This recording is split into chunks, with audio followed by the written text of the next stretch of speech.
Bye, cabbage. Oh my gosh, it went down.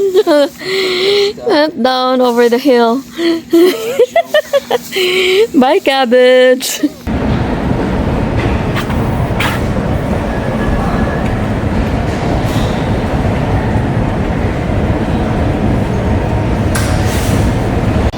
Wow, gusto ko itong ganito. Ganda talaga. Very modern. Kaya lang ang presyo. $200 stinking dollars. No, thank you. Padala ko na lang sa Pilipinas. Old Time Pottery used to have these for like, How much? it wasn't very much, but 89. But this can fit how many cats? All of them. They can fit there. Or we'll get two. I'm gonna go to the bathroom on them. That's the problem. We will put like litter box beside them. Mga pusang ito. You want to go past the light? Let's go past the lights and go out. Yeah, I need to declutter our front room. Oh, perfect. I need the largest bins there. This is small. This is very shallow though. Oh, here, Bart. Yeah. You see, I did a good mowing, huh? Yeah, I love it. I did a good mowing. Yeah, they will not complain, like it's already all covered with sod except here. It's like yan. Wala ni silang mako-complain kasi covered na ng grass ang lahat ng aming lupain.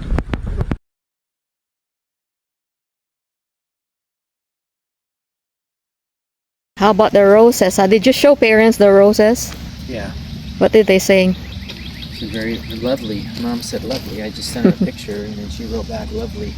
Hmm. See this? I don't know why this is so light here. It's probably a different variety. I don't know. I mean, theirs is kind of light too. See, across the street, theirs is a little bit. So Yeah. oh, Marilyn. Bye, cabbage. Oh my gosh, it went down. Went down over the hill. Bye, cabbage. But look, Borg, mushroom. Huh? We have mushrooms here. Yeah, I don't think you want to eat those. Why? Why not? You know, in the Philippines, we eat this. Diba sa amin to sa Bisaya pa, uhong. Tapos, sabi nila, hindi pwede kainin pag galing sa ihi ng iro, ng aso. Pero wala namang aso dito, na walang stray dogs dito, kaya galing ito sa earthquake in Jesus name, sa lightning, nitrogen. Alam nyo ba na ang lightning ay isang napakalaking fertilizer sa ating mga tanim kasi nag-relieve siya ng nitrogen, and nitrogen is very good fertilizer for the plants. So yan, another trivia para sa atin. Pero sabi niya, ayaw niyang kainin daw ito, baka mahilo tayo. Bakit naman tayo mahihilo? Wala namang asong gumagala dito. But anyway, guys, yung mga tulips ko from last year, wala na, patay na sila. They did not thrive here, mainly because pangit yung soil namin.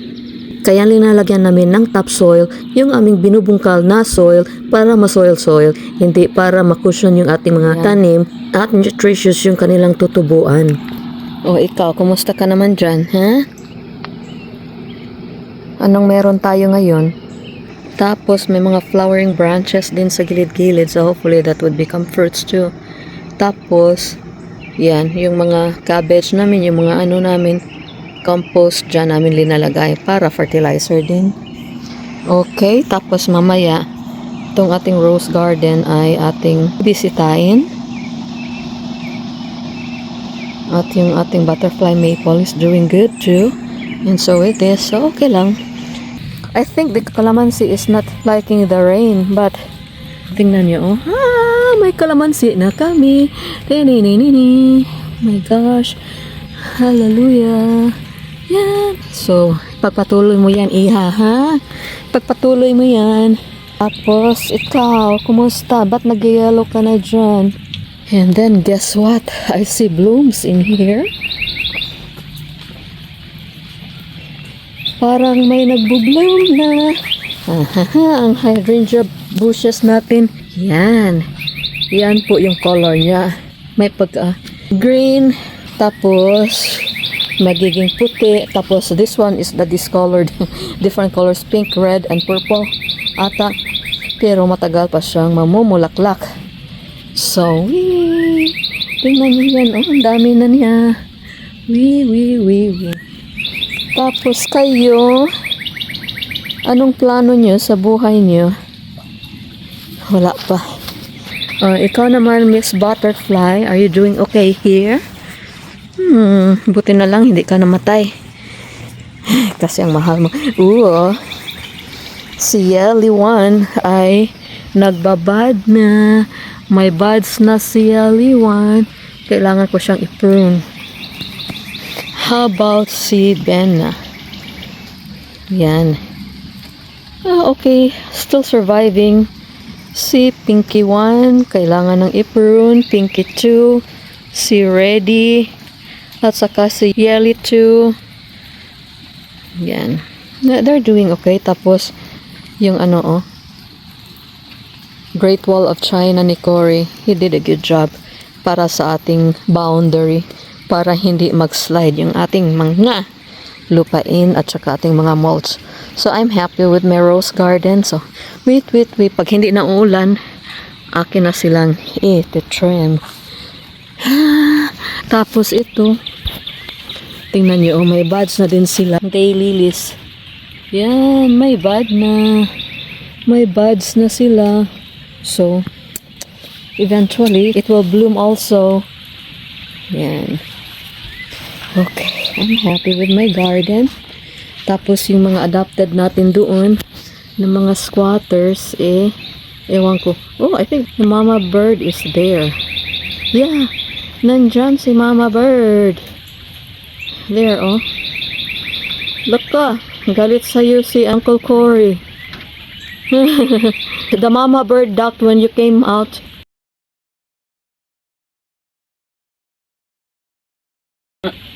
Tell her quit going to the restroom.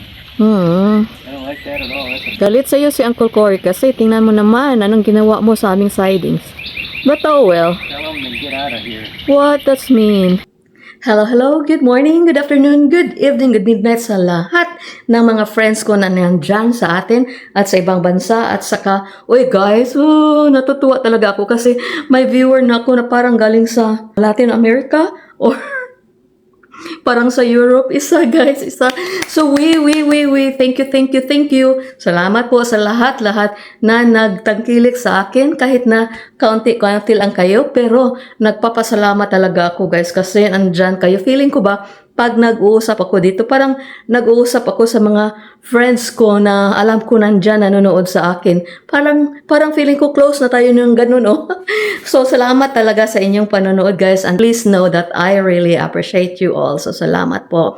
So, it's another day. It's another blessing. And dito na naman tayo. So, dami tayong gagawin ngayon. Pakita ko lang sa inyo yung mga buhay-buhay natin dito sa Amerika bilang isang former carpentera, but soon magiging carpentera na naman kasi ayusin ko yung sa basement na aming unit. But anyway, for now, punta muna tayo sa labas.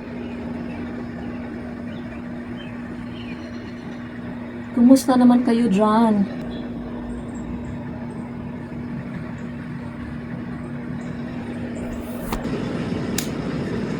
Guys, iniwan na kami ng mga apo namin. Empty nester na naman kami. Joke. Yan, siguro na sila. Lumipad na sila kasi ilang araw din akong hindi nakapunta dito. So, nakamit na nila ang kanilang freedom. So, ito guys, oh. Ang hirap naman ito. Ito ay atin siyang puputulin at i-prune para bibigyan na naman tayo ng panibagong batches na mga flowers. Yan. Ang hirap pag mag-prune sa bakilid, guys. Pasensya na at nagagamit ako nito kasi ang hayag-hayag pa ng panahon. Sakit sa mata ko yung araw ba. Kasi pag hindi ako masyadong nakatulog sa nighttime, hindi ako nakatulog, very sensitive ako sa lights. So, sumasakit yung ulo ko. So, yun. Alright. Nasaan na ba ako? Ang hirap naman ito. Ito namang si Bena ay atin lang i-prune. Pangalan niya ay Bena kasi yung nagbigay nito sa akin, yung anak ng may-ari ng nursery, ang pangalan niya ay Ben. So, since binigay niya sa akin ito ng libre, o di ipapangalan ko in honor of him. At Bena yung ano ko. Pangit naman pag Ben kasi di ba pag flower parang babae siya yung orientation niya. So, Bena na lang. Tatapusin ko lang ito ha.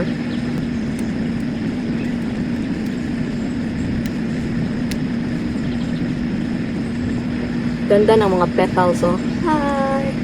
Yan. So, tingnan natin kung pwede ba tayong oh my gosh. Pwede ba tayong mag-fertilize soon? Kasi I'm sure kailangan na talaga nila ng vitamins. Alright, Bena. Okay ka na ba dyan? And then, itong si Pinky too.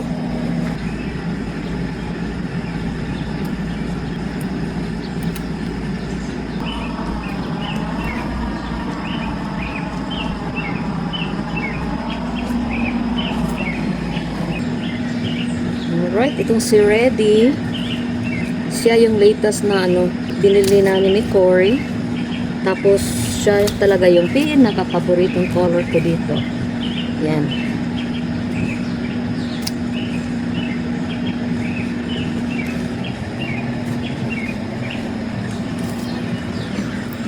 Tapos, si Pinky 3.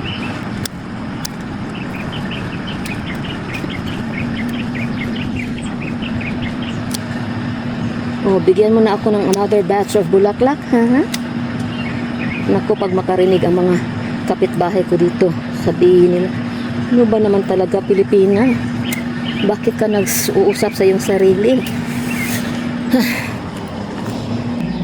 Eh, ganun talaga ang buhay. Subukan nyo lang na malayo sa mga sa mga loved ones nyo, na malayo galing sa atin. Nako, mag-uusap talaga kayo ng kayo lang mag-isa. Joke. Look, look, ha? Ate. It's stopping up the wall. So, yung mga stones na yan, sabi ko sa kanya, gagawin naming stepping stones from that area there, papunta dyan, hanggang papunta doon sa ilalim. Yan.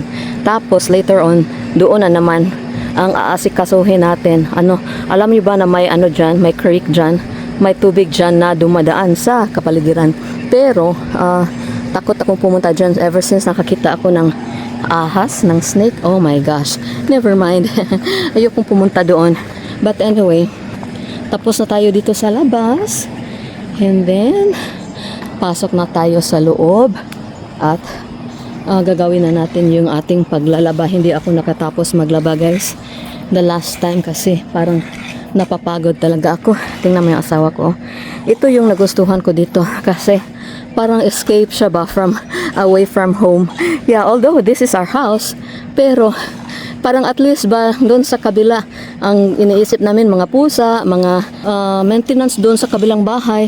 So pag nasi-stress ka doon, punta ka lang dito and everything is brand new. So parang refresher din siya. Yan. Maglalaba muna ako. Tired. Guys, pakita ko sa inyo mamaya yung nabili namin sa IKEA the other day. Tapos, the other day lang pala ako nandito. Nakalimutan ko na. Yesterday lang ako hindi nakapunta dito kasi grabe yung ulan. But for now, maglalaba muna ako kasi sinala ko lang dito yung lahat ng mga laundry ko. Hallelujah. Maglo-laundry muna ako, ha. Ang daming pang dapat gawain. So, ito yung mga kumot ni Cory na college pa siya. Ayaw niya i-donate. So, ginagamit din namin. Tapos, ito yung robe ko pag winter time. Ito. Hindi. Ano pala ito? Blanket din. Galing sa mama niya. So, binigay nila sa amin. Tapos, itutupi na natin yan. Kasi tapos na yung winter time. Tapos, ito, Itong ano na ito, throw na ito, galing ito sa first employer ko dito sa Amerika. Pagdating ko dito sa Amerika nung 2008, pagka ilang buwan, 2009, nag-start na ako magtrabaho sa doctor's office. So ito, binigay ito ng gift nila sa akin. So yan.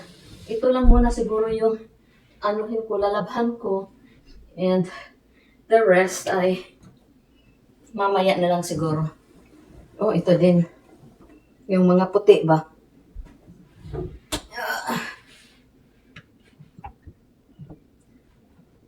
Alright. Tapos, lalagyan natin ng mga detergent. At saka very important is ito, yung antibacterial na bleach. Kasi minsan yung matusa namin, doon sila natutulog sa aming Catherine. Minsan, palagi talaga. Tapos, minsan, na-close ko yung door. Tapos, doon yun. Nag-review sila doon sa aming beddings. Kaya yung aming beddings ay, binalagyan ko talaga ng, liquid bleach only. What? Binalagyan ko talaga ng, yung, waterproof na. Bakit? Ano nangyari sa'yo? Tapos, itong fabric conditioner.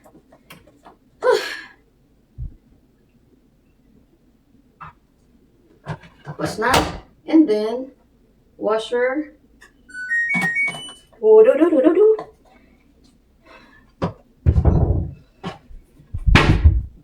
Okay, so beddings.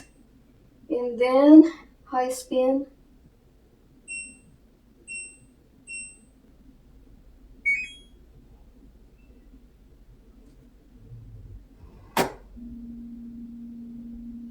Yan, maglaba ka lang dyan. Samantalang, magluluto muna ako before I proceed with my other work.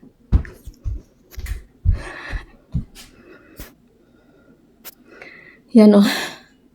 Kailangan kong iusog itong lamisa namin banda doon para ma-center siya.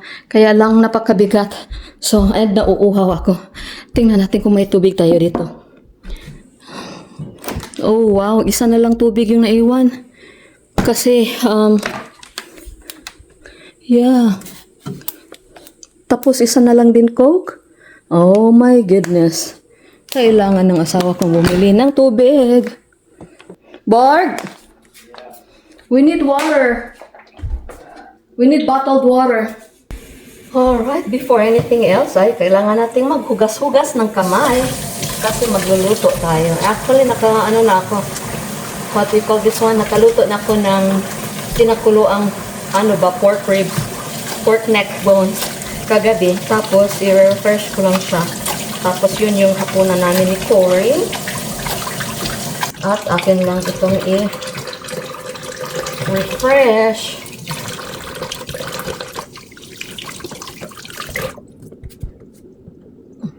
Yan. Tingnan nyo guys. So, ito yung old namin. 19 years old na ito. Tapos, maganda siya kasi yung rim niya is gold. Made in the USA. Wala namang sinasabi na hindi pwede microwave. Pero, dapat ingatan ito kasi gold-plated yung niya, oh. Yung rim niya. But anyhow, yan yung sabi ni Corey na marami tayong mga plato dyan sa bahay natin, doon sa kabilang bahay. Bakit tayo blah, blah, blah, blah. Sabi ko, 19 years old na yung mga plato natin. Yung iba pa nga, na-inherit pa natin doon sa mga magulang niya. Yung iba, na-inherit pa doon sa binigay nung previous owner ng bahay. So, ang daming hindi uniform. So, nagkamuritsing yung mga mga plato namin. So, sinabi ko sa kanya, di bali na, kahit may bago, may lumang-luma na, bili tayo ng bago kasi parang for a change ba? 19 years old na mga plato. Saan ka makakita ng 19 years old na mga plato? Di ba? I think we deserve to have something new, di ba? So, yun. Binili namin yung mga bago. Pero hindi marami. Mga 6 pieces lang ata per style. But di bali na, pahinga muna kami sa mga 19 years old namin na mga plato. Yan. Tapos, lagyan lang natin ng ganito yung ating linuluto. Naluto na siya, i-refresh na lang. Tapos, may cabbage din tayo. At i-switch on natin ito. Lagyan muna natin ng tubig, additional tubig. Yan, oh. Yan, at atin na siyang pabukalan. Lagay natin sa high. Kami lang dalawa ni Corey magkakain ng cabbage. So, marami talaga itong maiiwan. Yan. ito, tatanggalin natin yung top part. Tapos, ay puputulin lang natin ng half or 1/4. Yan. Tagwa 1/4 sila. Tapos, another slice.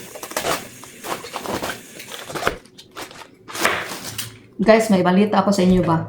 So, Corey at siya ako.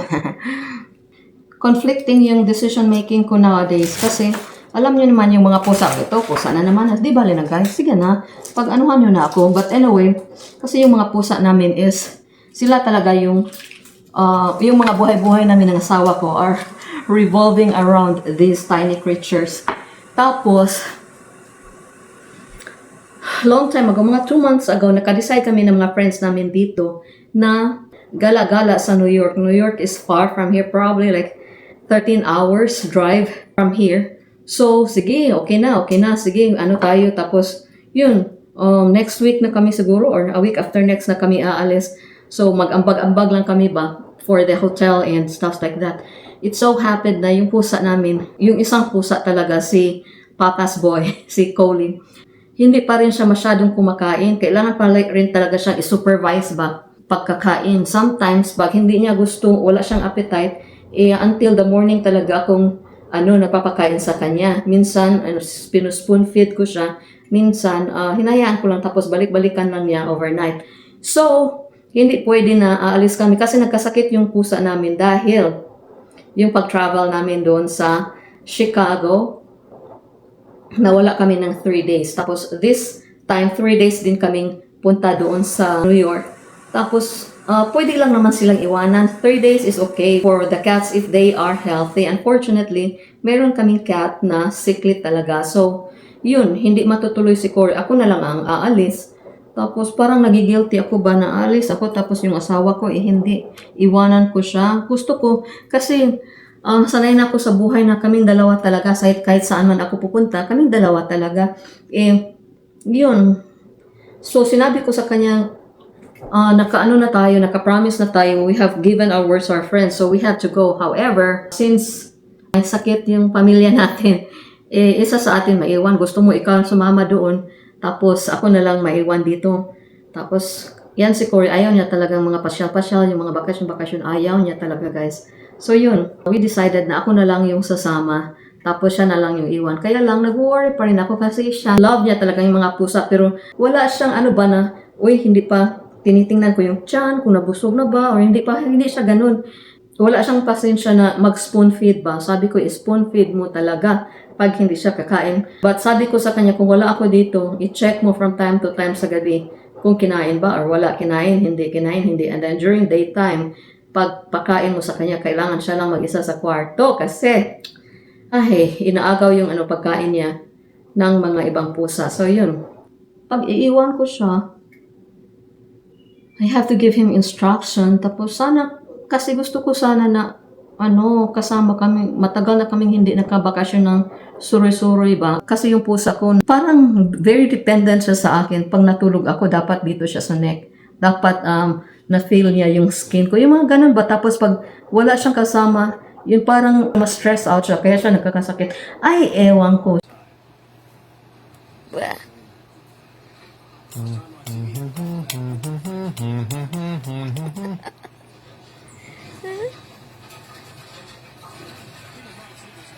Finansel ko yung ticket na ko na Danyos $200. How much is that in pesos? Mga 10,000 or to 15,000 pesos yung penalty. Di bali na kinancel namin.